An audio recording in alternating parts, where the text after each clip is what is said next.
విజయవాడ స్వరాజ్ మైదానంలో తీతిదే నమూనా ఆలయం ప్రారంభమైంది. శాస్త్రోక్తంగా స్వామివారి విగ్రహ ప్రతిష్టాపన కార్యక్రమం నిర్వహించారు. కృష్ణా జలాలతో ఆలయంలో సంప్రోక్షణ నిర్వహించారు.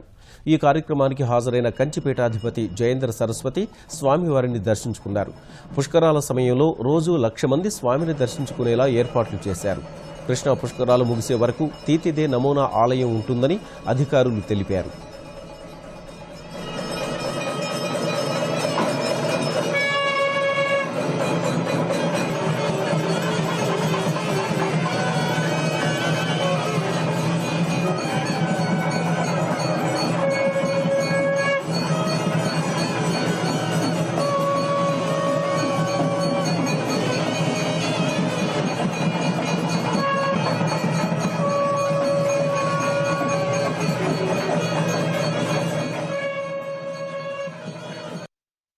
ఇంకో 5 రోజులు కూడా 7వ తేదీ నుంచి 12వ తేదీ వరకు పుష్కర స్నానానికి వచ్చే భక్తులు తక్కువగా ఉంటారు కాబట్టి స్థానికులు ఈ అవకాశాన్ని వినియోగించుకోవాల్సిందిగా విజ్ఞప్తి చేస్తున్నాం.